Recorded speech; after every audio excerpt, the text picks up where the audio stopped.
we were having some challenges with the medical profession. When we first accessed support, they were talking about her needing to go for a medical check, a physical medical. They knew nothing. They knew less than me, and that was saying something back then. Wow, yeah. And she came out of that first appointment saying, Mum, they're treating it like it's a disease. Hello and welcome to the 50 Shades of Gender podcast. We get curious about all things gender, sex and sexuality, as well as relationships, feminism, the inclusive kind, mental health and kink, and all that makes us humans unique and diverse. From body positivity to body dysmorphia, it's all welcome here. Come with us on a journey of inclusion, acceptance and respect. I'm your host, Esther Lemons. I identify as a cisgender woman and my pronouns are she and her. In this episode, I have a conversation with CARA WILDE, a neurodiverse channel, mystic and empath. CARA has 2 children, one of whom is transgender. Find out more about CARA's journey in this episode. We also talk about questioning your gender and looking beyond body parts as a cis person, assumptions and misinformation about hormone and puberty blockers, supporting and empowering your child and watching them thrive, what it would be like if we were all free to explore gender, and why we should all question what's considered normal. To clarify some terminology that is used in the episode, cis is cisgender, meaning someone whose birth sex matches their gender identity, and TERF stands for trans-exclusionary radical feminism. Please note that neither CARA nor myself are medically trained, so always do your own research. There are some resources about puberty blockers and hormone blockers in the show notes. It was recorded on the 1st of June 2021. Now let's get into the episode. Hello and welcome. What's your name? Hi, I'm CARA WILDE. Thanks Hi. for having me. Hi, CARA. Well, thanks for being a guest. So you are the parent of a transgender child, which is what we're talking about today. Yeah. So how did that all go for you? When did they come out to you? Crikey, they're nearly 15, 12, about 5 years ago. I think maybe longer actually. That's really hard to remember. It was just after I took them out of school. Ah, wow. Okay. So there was already some things kind of going on before I took her out of school. And before we start, I just want to say as well, I have checked with her. We have lots of conversations about what's okay for me to share, about her story and what's not. And it just feels really important to say that from the beginning, that I've had a conversation with her around this, because I tend to say, look, I'm cis, so it's my job to do all the emotional labor of whenever we go out, explaining if anything needs explaining and all that kind of thing. And she's just like, that's lovely, but no thanks. Right. I want to help educate people if they need to. So that just felt, she's come a long way. So that just felt important to say from the get-go that we talk about this and how much to share. Yeah, of course. Yeah, when I took her out of school because the school environment was not suiting her, and I just saw her personality just closing down and changing. And there was already, I want to say, some signs now looking back before that, but there was some sense of like a preference to play around with what I now see as gender identity. At that time I didn't have this kind of label for it because I had no awareness of it at all.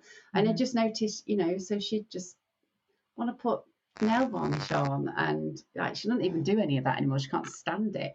But it was part of her discovery journey. Yeah. And so because, she was, what was she about? Like, I don't know, 8, 9, doing that. It was just nothing. Didn't mean anything to me. It was just that's okay, So I never thought to question anything beyond than she's just wanting to do all these different things. And then when I took her out of school and she started to decompress from all that pressure she felt in school to be something that she wasn't in other ways of her personality, she started to get this sense of something else going on inside of her. And she started to say like how she was feeling, and she just said, I don't really feel like I'm a boy and I feel like I want to be a girl, but I'm not really sure what that is. And I was just like, okay, that's really interesting. And at that time, my children weren't really, there was no smartphones, they didn't have access to the internet in the same way that they do now. So there was very little awareness, really, because I know sometimes it's like, do the internet train these children? You know, it's like that's the accusation. And she'd not been exposed to any of that. So we started talking about it as a family. And if I don't understand something, my natural reaction is to research the heck out of it. So I started to research it, and that's when I first came across, I think it was a TED talk, but it was about, can't remember the exact terminology now, but in some indigenous cultures, it's known as two souls. Oh, right. Oh, you mean two spirit? Is that Two-spirit, like that's Native? it, thank you. Native American. Yes. Yeah. So we started talking about two-spirit, and we just started talking about it as a family, you know, like with my eldest son, and their dad doesn't live with us, but we're really good friends and co-parents. So we just like, what is it, and what's going on, and what's happening? And then we did come across somebody, a young person, well, probably about 17, 18, talking about what it was like to be non-binary. And so she listened to that and she was like, oh, some of the things that they were saying in the video around non-binary, around gender, she's like, that's it. That makes sense. It's transgender. That's it. So she had all these feelings inside, and then we managed to find something external that I validated it, affirmed it. So it was a real organic journey. So then we did start researching it more, and she said that she wanted to, she felt more like a girl. So then we did the whole process of, you know, changing pronouns, and I'd get it wrong and the kids would shout at me, like remind me and all that.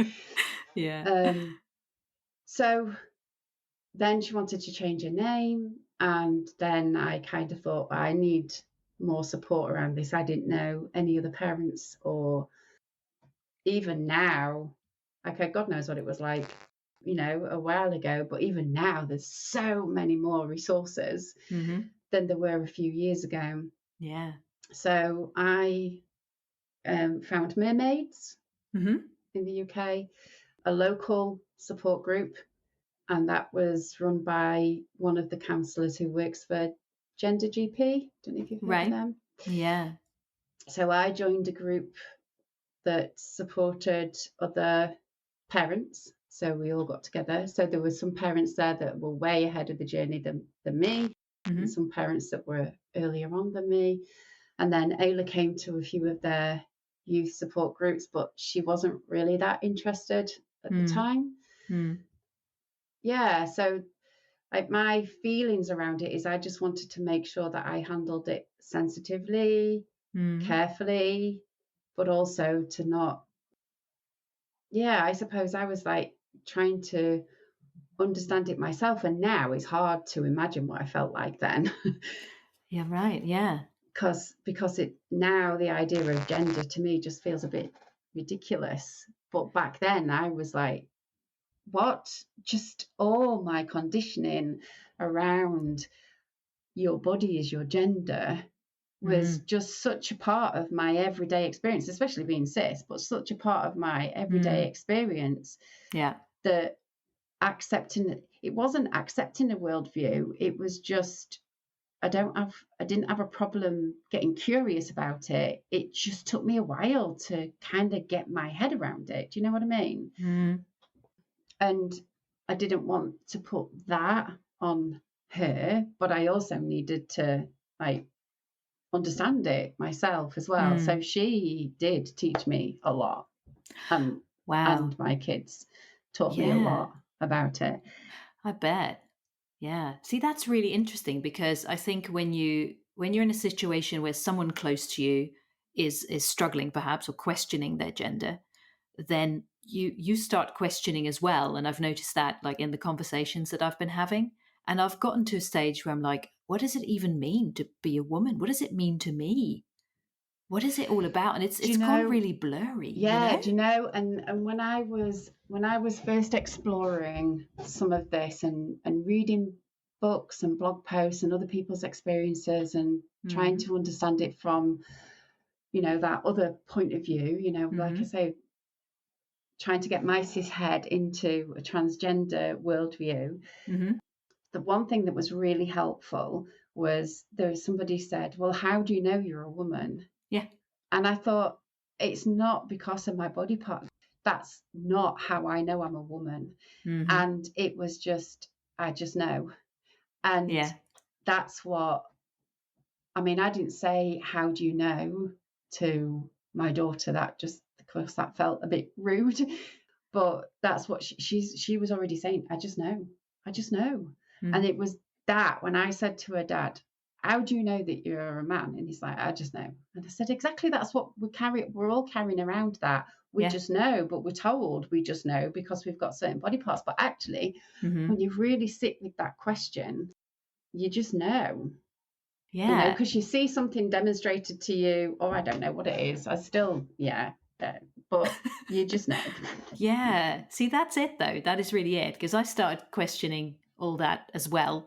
And I got to a stage where I was like, okay, so I was born with these body parts, which led me to be socialized in a particular way, which then led to me having certain experiences and not other ones, Yeah, yeah, And that's kind of as far as I got, really, because I feel yeah. like I'm not really all that attached to the idea of being a woman.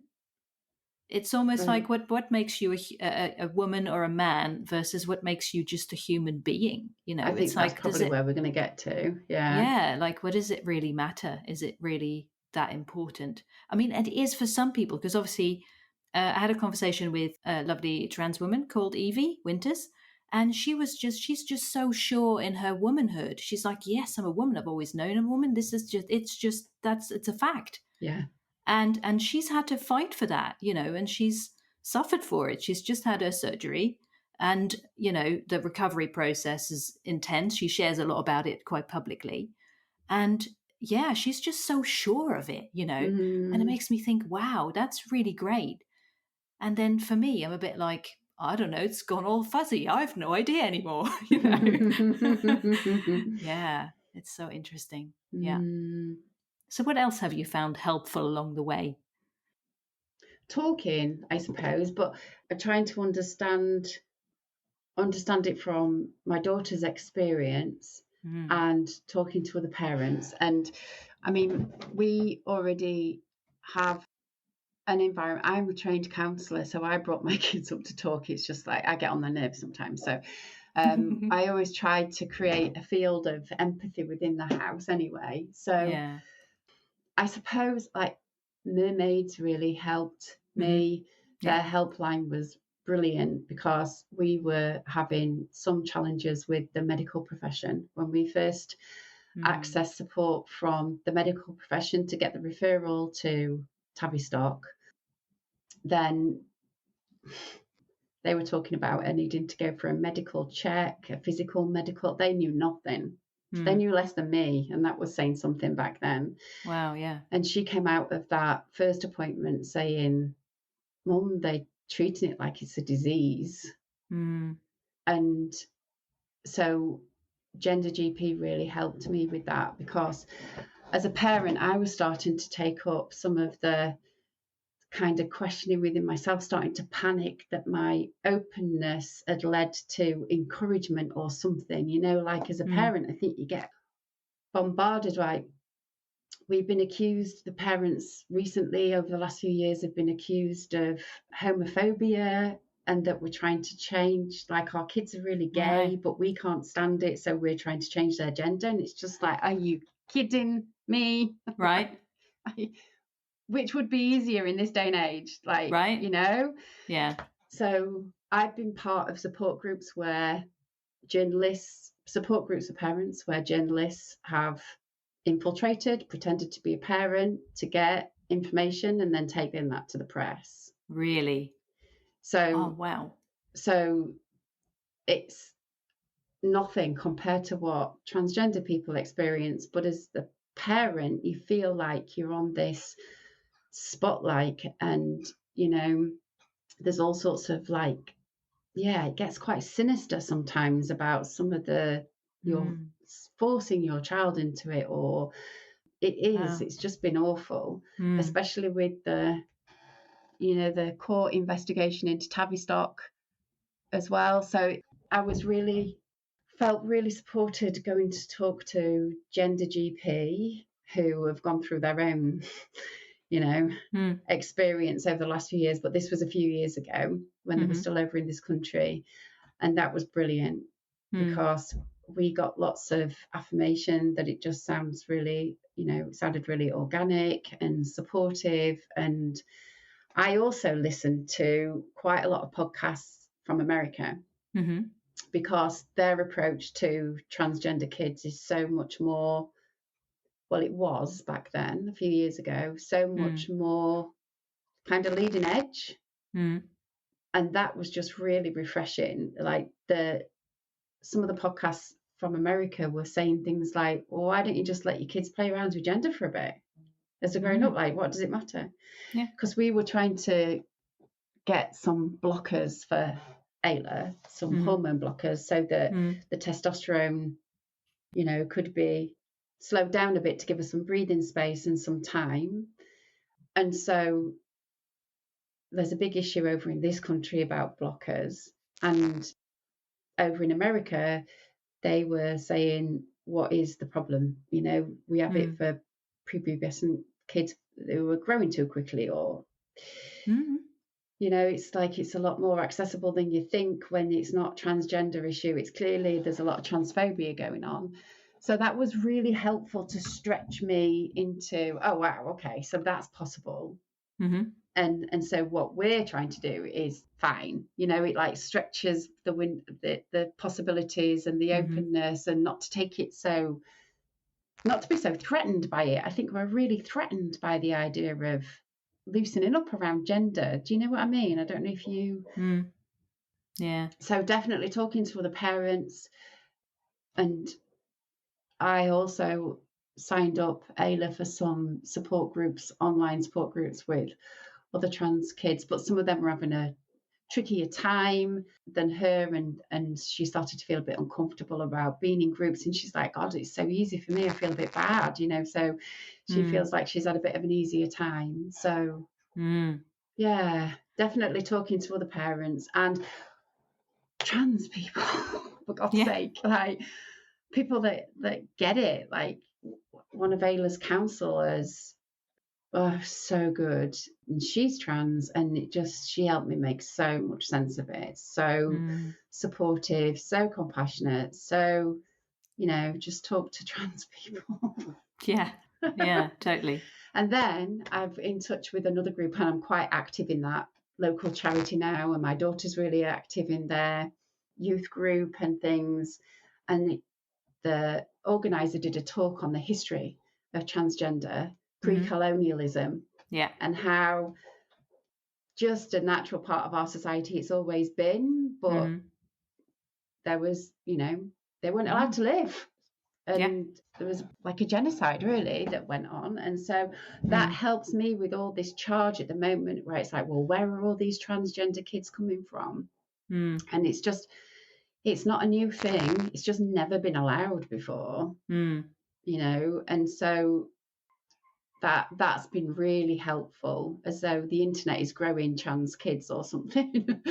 Yeah, isn't it? It's kind of like they say, I heard a really good analogy about that. It was kind of like that with left-handedness, because kids were punished for being left-handed for a while. And obviously, when they stopped being punished for it, it's like, oh, there's so many more people that are left-handed. No, they're now just safe to be open about that. Yeah. Because they don't get any grief for it, so they were always there, that kind of thing. Yeah, exactly. Yeah. That's a good analogy. Yeah. So it's interesting. I was thinking when you said about the puberty blockers, especially, there have been some issues about that here very recently, haven't there? And I think there's a lot of misinformation out there. And they're saying things, oh, they're giving kids hormones and things like that. It's like, no. It's really, really, really hard Yeah. to get them in this country. Yeah. Like, really hard. The waiting list is now 3 years. Wow. And it's like puberty is kind of like a tight time slot, you know. Yeah, it's kind of so like we've you have to get on with it. Yeah, we've missed. And then body dysmorphia starts kicking in, and that's a different story. And so the blockers are just like a kind way of dealing with that. It's a compassionate way of dealing with that. But it is not easy to access. Really not easy. And when we first approached, it was like, you know, you have to go through a mental health screening. And then the mental health team started saying it's not a mental health issue, which it isn't. You know, mental health issues can come along with it depending on society's reaction. Totally. But transgender in itself is not a mental health issue. That's like clear. So thankfully now they're sort of saying, you know, it's not a medical issue, it's not a mental health issue, and it's just like, so where's the support? And in this country, we've got one place that's Tavistock, and it was 2 years waiting list, and now I'm hearing it's 3. And some of the adult services are like 3-4 years waiting list. So they're not serving the community. Our National Health Service is not serving this part of the community. And what does that say? Yeah. About how it views this part of society. Doesn't sound like a priority, does it? No. No. I know they're underfunded and everything, but it's just, I mean, when you looked into this more, especially the puberty blockers, this is an interesting subject, isn't it? Like the main misinformation out there seems to be that, you know, people think, oh my God, you can't just give kids hormones and you know, they think it's all wrong and stuff. But it's mostly about just pausing natural development. And it is reversible. Is that right? I mean, you've looked into this, obviously. I mean, what have you found that you found surprising, or what did you learn about it all? Well, I think one of the hesitations is that there aren't any long-term studies on this. But there aren't any long-term studies on it ever been done. So let me just say that differently. So as a parent, before I then sought medical knowledge, as a parent, when I heard that a white, middle-class, cisgendered teenager had been given blockers because they were growing a little too fast compared to how they wanted to grow. They were starting to be a bit taller than some of their peers. And so the doctor just prescribed blockers. And I thought, if it's that easy, what's going on this other side where it's supposed to be a big deal? So it is true. I think from my understanding, it's true that there isn't a massive amount of evidence on the long-term effects, but there never has been, and that's never stopped it being prescribed in other situations. That's my understanding of it. Right. So that was like, okay, so I feel more comfortable supporting her in this choice now, and kind of went forward and got support from the private sector because they were specialised. I wanted to work with people who've been specialised in it and specialised supporting transgender kids too. And so the assurance that was coming back is it is reversible. It's just testosterone is really aggressive. So it comes in spikes, which is why teenage kids who have testosterone can get angry for no reason all of a sudden and might need to go and burn it off. Like, it's just part of growing up with testosterone in your body. So estrogen comes in kind of waves, you know, and that we have our own relationship, you know, our own dance with that when we have estrogen, but testosterone comes in these spikes. So it's really aggressive in terms of growth. So yeah, it was just press pause, give breathing space. And then the bit after, which is the gender affirming hormones, is a different ballgame altogether. Yeah. So, and that is irreversible. And, you know, that if you stop that, there is things to consider, and that's further down the line. But this is just press pause, which is why in America, it was just press pause for a bit. Like, it doesn't even matter if they change their mind, is where America was coming from. It doesn't, let them explore. What if we lived in a world where, this is one that kind of blew my mind a bit, what if we lived in a world where it was really free for everybody to just explore their gender, like, and just try it out for a bit and see what worked and see what didn't work. And that's where I am now. But back then, when I first heard that, I was like, what? Yeah. What? I'd got my head around that in terms of sexual orientation. That felt okay, but the transgender was different because it was just so new to me. So I'm not sure if I've answered your question there or not, really. Yeah, I think you've clarified that it is like putting it on pause. And the other thing to consider is, like, they have blood tests and checks, and it's monitored. It's not like you're given a prescription and then you're not, it's carefully off you monitored. Go. Yeah. And a lot of people either go private or they get shared care. It happens quite a bit in this country that there is shared care. So you get the assessment from the private one, and then the NHS actually fulfill the prescription so that it's a bit of a cheaper option, because it's not cheap as a parent either, to do this privately. So it is monitored. Bloods are taken, and yeah. No, I like what you said about you just put it on pause for a bit to just buy time, really. Yeah. And that can be so life-saving, though, because I think those new rules and regulations they've got in place here, that's going to be really harmful. It probably is already really harmful, because it can really ease symptoms of, like, gender dysphoria and body dysmorphia and all that kind of stuff. Yeah. That's when it becomes problematic, because, the language that I hear coming from kids is they can't pass anymore. So people start questioning what they're saying their gender is. I mean, we're lucky in some respects because we're part of the home education community. So my kids have not had to do the whole school thing as yet, with, oh God, the toilets, Jesus Christ. Yeah. And I don't think that, I don't know what terminology you use on your podcast, but the whole TERF movement and J.K. Rowling, that's unfortunate, I think. Yeah. I was really sad and angry when that happened. That created a lot of discussions in this house, and big Harry Potter fans in this house. And, that was really tricky to feel so betrayed, I think they felt by that. Yeah. So then, it does become an issue because society is largely uneducated about it. There's a lot of fear about it. And so stuff like toilets, and because I was talking to Ayla about this recently, because I'm signing her up for, trips and things, drop-off trips now. She's older, and in the home education community, there's a lot of that we can do.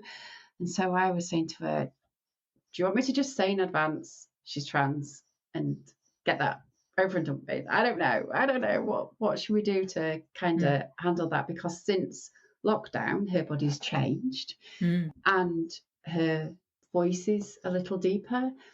And she just said, because I might not pass, Mum, that's it, isn't it? And I said, well, I hate that, but yeah, that's probably true. How do you want to handle it? And she said, no, don't say it in advance, because that's making a big deal out of something that isn't. I'll just deal with it. And it's just, I wish you didn't have to deal with it. You have a basic human right to be treated like the rest of us. I don't have to deal with it. Yeah, and why should that even be something that you need to questioning? Yeah. Unfortunately, we haven't really come across anything like that other than in the village that we live, but it's a really small rural village. So yeah, we've been lucky. I know other people have had a tough time. We've been lucky so far. So yeah. So are you still involved with local parenting groups and other groups and things? Do you feel like this is something that I guess it's an ongoing journey for you as well as your daughter, right? You keep learning about it. It's not like, okay, now we've done this, we can tick it off the list. It's kind of like, I'm involved in a a local group in Cornwall called Yay, which is, have you heard of that? I haven't, no. Okay. So they're brilliant. And so just before lockdown, we started going to their family days. So, and it's just a group, it's just a way of like all the trans kids getting together and all the parents getting together. And so we've kept up on regular Zoom contact through lockdown. So I attend those, and I've also through that met another woman who works for an organisation called Flag, and they specifically support parents. Oh, good. And so I'm looking at possibility of getting more involved in that and supporting other parents, because some of the things I think that parents can feel that can be difficult to talk about, because there's a journey for parents and there's a journey for kids, and the two overlap, and sometimes they need to remain separate too. Yeah. So I know a lot of, I experienced a lot of things, but not this one. But I know a lot of parents feel like they go through a mourning period of loss. Yeah. And I think it's really important to talk about that from it's not like a grief, it is a grief cycle, but from a change cycle. You know, there's big changes. And do you go about getting their names changed on Depol? We did that for Ailey because that's what she wanted. So officially her name is now legally changed. But the thought of it, I was like, am I allowed to do that? Am I allowed as a parent to do that? And so I got support over that. Some parents, their kids do have mental health challenges that go alongside it because of how they're getting treated in school. And it's really good to know what the rights are and what the practices are. And so from a real practical point of view, I think it's really good for parents to be in contact with other parents and organisations so that they know where they stand. Yeah. From a legal point of view, that's really empowering too. We went to, before lockdown, we were going to Pride anyway. And Ayla would be just walking around Pride going, oh my God, I'm so at home. This is exactly where I need to be, you know? Yeah. And it's really important, I think, for parents to know, like if I was talking to parents right at the beginning, it's not just okay to support your kids in it. Like you get to see that it's really true for them.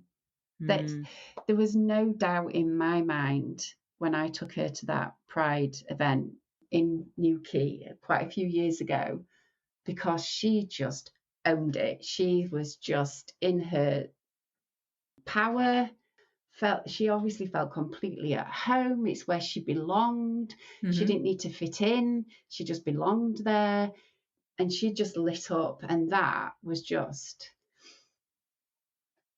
it was just really gorgeous to see. And really affirming that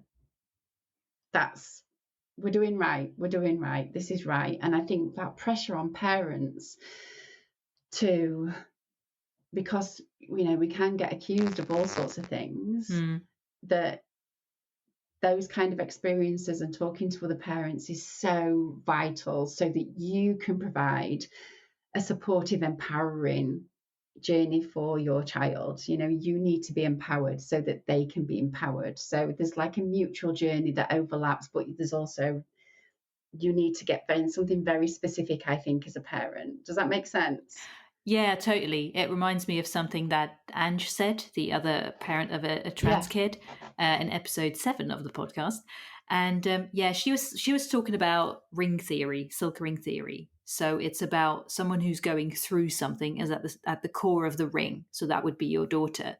And then the next of kin, like the closest family members, would be on the next ring out.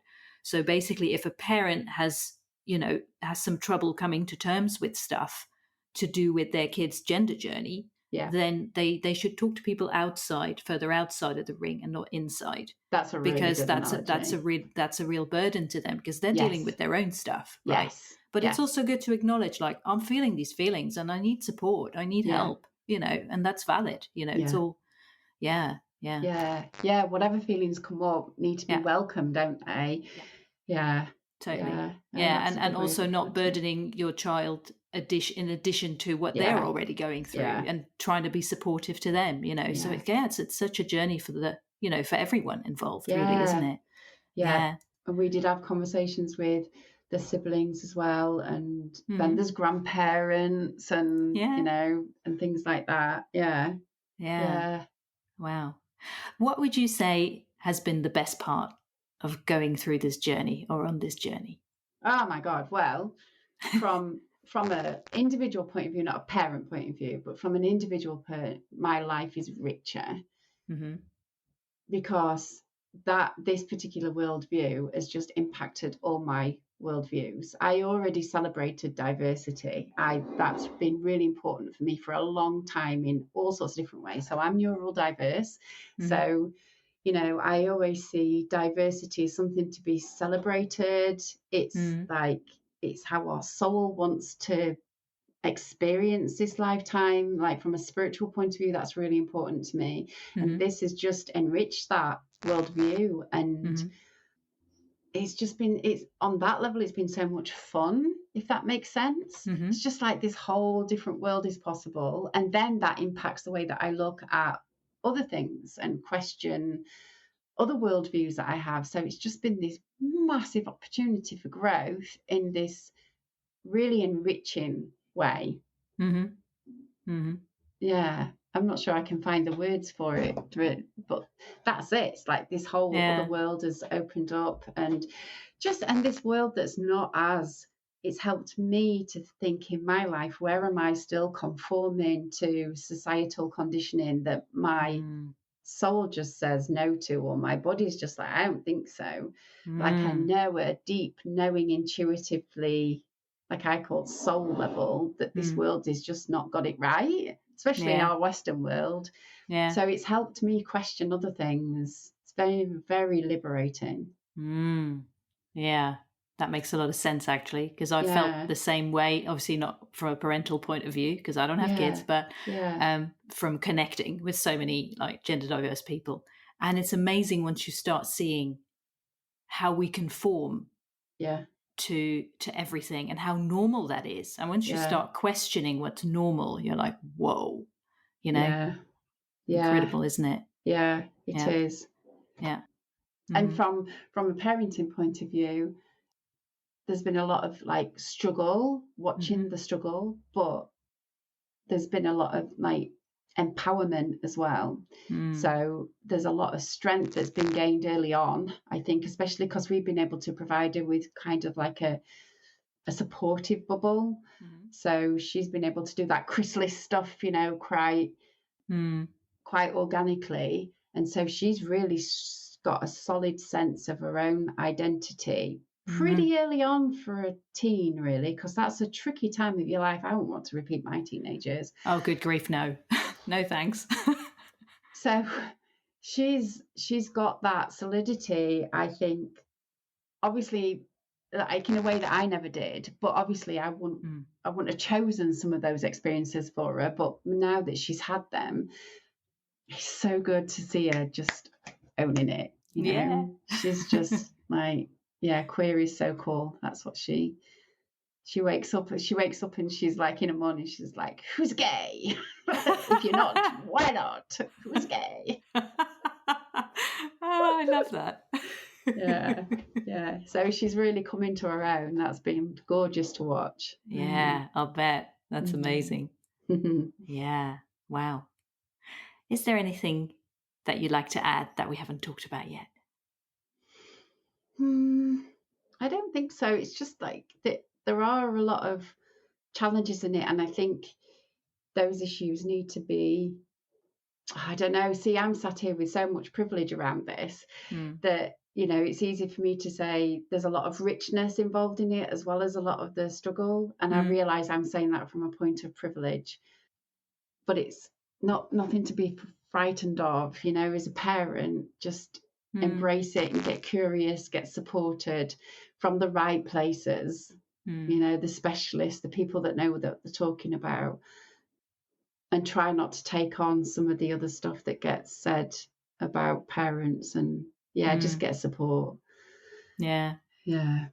I guess when it comes to filtering through all the stuff that's out there, the good, the bad, and the ugly, Yeah. I think you just from a personal point of view, I guess from a parent's point of view, what feels right to you, doesn't it? Mm-hmm. And Mm-hmm. anything that is affirming for your child and makes them feel good about themselves and makes them feel at home in their bodies Mm-hmm. is going to be a good thing. And Yeah. anything that doesn't is not. I guess it's Yeah. that simple in a way, I Yeah. suppose. Yeah. Yeah. Beautiful. Thank you so much for sharing. You're I really welcome. Thank you appreciate for it. having me. Yeah. Yeah. I mean, another thing I thought about was, which you've probably covered already, is there anything else you'd like parents to know? I'm not sure really. I would like if I've seen some of Ayla's friends start to say when she was questioning, they were starting to question, Mm. and their parents closed it down really quickly. Wow. And it was, oh, you're being influenced. You're being Yeah. influenced rather than there's a resonance here. You're being Yeah. influenced. And I don't think you can be influenced to that extent without it being resonant. It's, Yeah. And even if you question, like, oh, am I yeah, really a boy yeah, or a girl or whatever, yeah, you will come to the conclusion, like, oh, yes, I am, or I'm not. yeah, It's not that you're going to obviously change your mind just because a friend is going through this journey. yeah. And I think it just goes to show that it's not necessarily about questioning your gender and people being uncomfortable with that. But I think it's to do with all the other things you start questioning along the way. And you see just how dysfunctional and flawed society really is.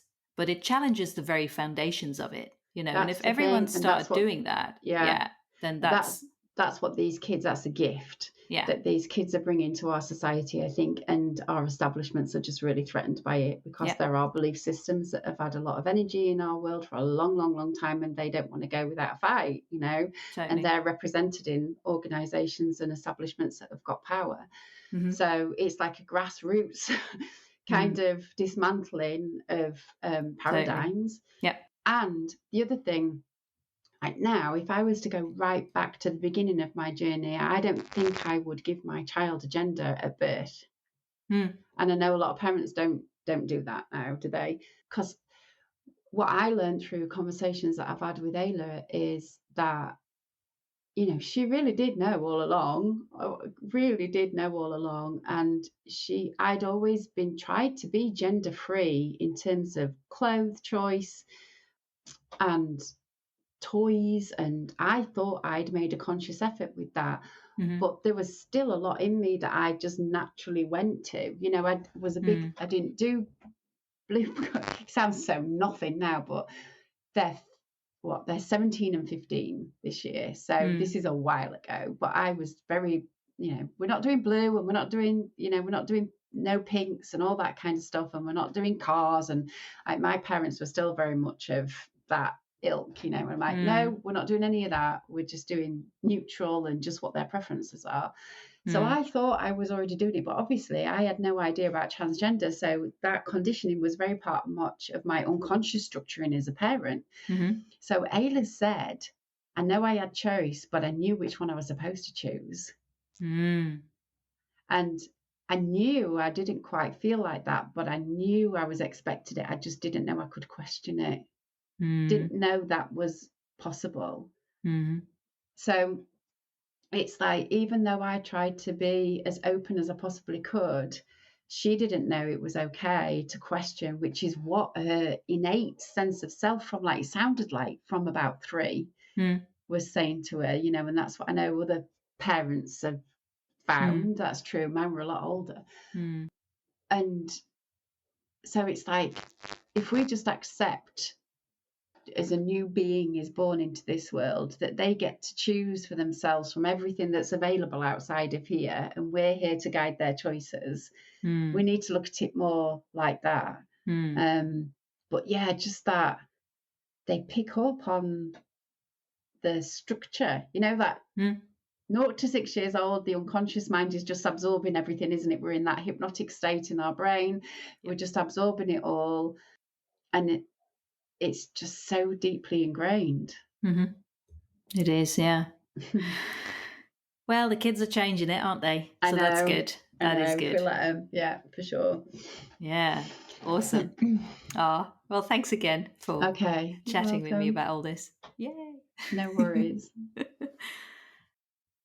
You can find out more details on the website at 50shadesofgender.com/Cara with a C, where you can also read the transcript, and you can find Cara on her website, carawilde.com, that's wild with an E at the end, and on Instagram at wildcara, again wild with an E.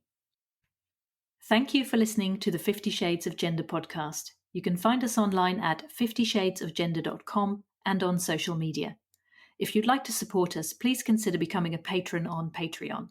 Plans start from only $1 a month. Visit patreon.com/50 Shades of Gender for more details. We hope you will listen again. Until then, stay curious and open-minded.